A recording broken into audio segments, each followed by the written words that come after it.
देश का सच्चा सिपाही अमरदीप तेज कदमों से सड़क पर आगे बढ़ता चला जा रहा था। आज उसे मिलिट्री की भर्ती के लिए बुलावा जो आया था, गरीबी के कारण उसके पास बस का किराया भी नहीं था, इसलिए पैदल चला जा रहा था। बहुत देर के बाद उसे ऐसा लगा कि देरी हो जाने के कारण वो समय पर भर्ती के मैदान पर नहीं पहुंच पाएगा। उसने कुछ गाड़ियों को हाथ दिखाया, लेकिन कोई नहीं रुका। वो मजबूर होकर दौड़ने लगा। वो दौड़ता रहा। इस तरह शाम होने को आ गई। उसके कदम थक कर चूर हो गए थे। वो जब मैदान में पहुंचा, तब भर्ती का समय पूरा हो चुका था। उसने एक सिपाही से जानकारी लेनी चाहिए। भाई साहब, मैं तो मिलिट्री की भर्ती के लिए आया हूँ। यहाँ तो बहुत सारे लोग लौट रहे हैं। अब तक आप कहाँ थे? भर्ती तो बंद हो गई। समय पर आ जाना चाहिए था।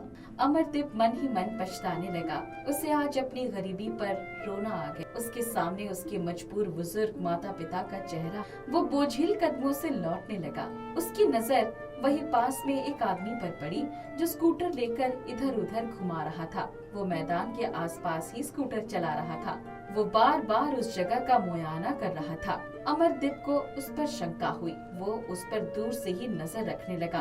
उस आदमी ने अपने स्कूटर को एक भीड़ वाली जगह के पास खड़ा किया। स्कूटर के अंदर 2-3 बार किसी वस्तु को देखा और उसने कुछ हरकत की। वो बीच बीच में इधर उधर देखने लगता था। उसके बाद वो इधर उधर देखते हुए धीरे धीरे वहाँ से हटने लगा। उसने अपना मोबाइल ऑन किया और किसी से बातें करने लगा। जनाब, मिशन कामयाब है। जल्दी खुशखबरी मिल जाएगी। उस आदमी की ये बात सुनते ही अमरदीप का शक यकीन में बदल गया और वो तेजी से उसकी तरफ बढ़ गया। वो आदमी भागने लगा और अमरदीप ने दौड़कर उसे दबोच लिया और जोर से चिल्लाया, ये हमारे देश का दुश्मन है। इसे पकड़ना है, भागने ना पाए। इसने एक स्कूटर में कई खतरनाक विस्फोटक पदार्थ रखा है। सभी लोग स्कूटर के पास से दूर हो जाइए। अमरदीप ने उस आदमी को पूरी तरह से जकड़ लिया था, लेकिन उसने किसी तरह अपने आप को छुड़ाकर अमनदीप पर चाकू से हमला कर दिया। अमरदीप घायल हो गया, लेकिन उसने हार नहीं मानी। उसने फिर उसे दबोच लिया। उस आदमी ने फिर से वार किया। अमरदीप ने उसे जाने ही नहीं दिया। उसने अपनी जान पर खेलकर उसे दबा लिया। इसी बीच कुछ लोग आ गए और उन्होंने अमनदीप की मदद की। उस आदमी को पकड़ लिया।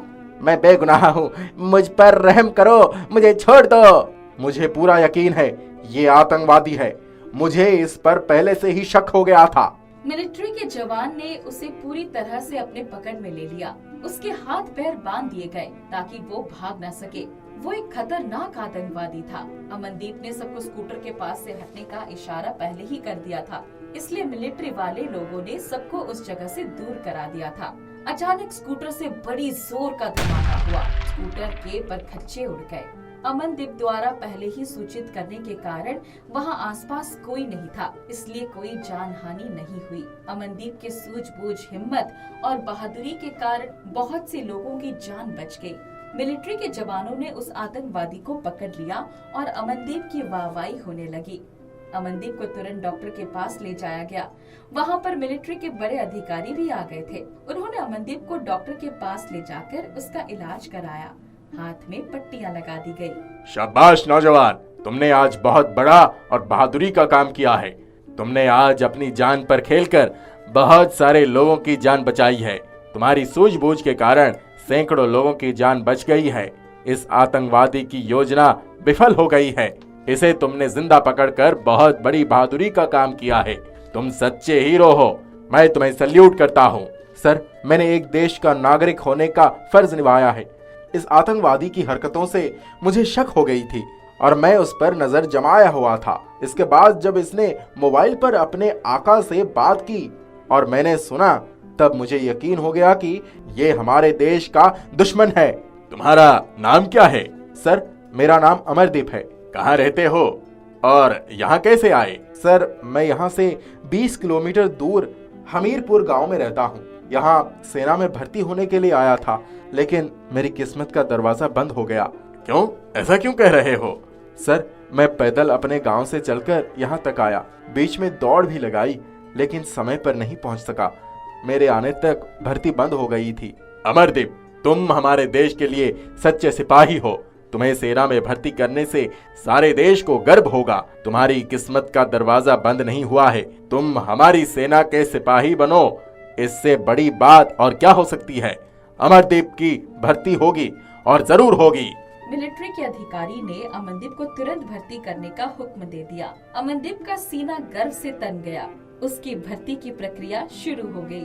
वो शुभ दिन भी आ गया जब सेना की वर्दी पहनकर अमनदीप ने अपने भारतीय तिरंगे को सल्यूट किया। ऐसे सच्चे सिपाही पर भारत माता को भी नाज है। अमनदीप के माता पिता गर्व से फूले नहीं समा रहे थे। आज उनका बेटा देश का सच्चा सिपाही अपने वतन की रक्षा के लिए तैयार हो गया था।